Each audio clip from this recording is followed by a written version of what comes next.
Okay, so for the second variation of Romanian deadlifts, today we're going to go ahead and talk about barbell Romanian deadlifts. So, the purpose of this is to strengthen your hamstrings, of course, your glutes, your core, your upper back, your shoulders, and your forearms. So, by doing this, it develops strength in these areas, so where it benefits you in your activities of daily life. For example, picking up something from the floor. Some common errors that may happen during a barbell Romanian deadlift.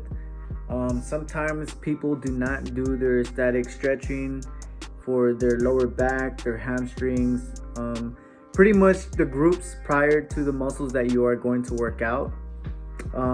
Also, your shoulders are also protracted. Sometimes they do squat while they do the Romanian deadlift. Some things that you should avoid is pulling your back first. Sometimes you do jerk the bar, so that's another common thing that does happen. And also a rounded back or arched back. So basically, for most of the Romanian deadlifts, stiff-legged, they do have the same injuries as far as muscle fractures, meniscus tears. Sometimes you will get back injuries if you do not perform this exercise correctly. So you always need to practice your form. Also, if you're doing too much weight, it causes a lot of stress on your lower back to where you will have future back problems. And you will get pelvic fractures. So that's kind of a list of what can happen during this lifting exercise.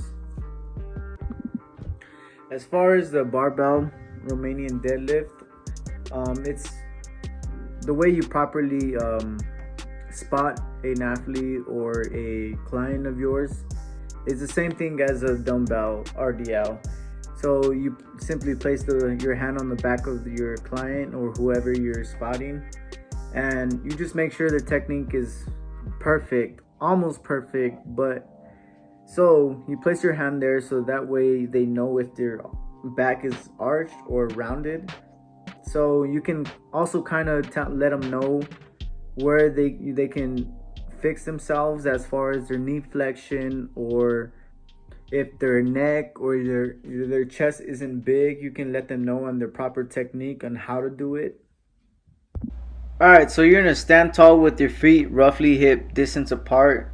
You're going to hold a barbell in both hands directly in front of your thighs with your hands shoulder distance apart.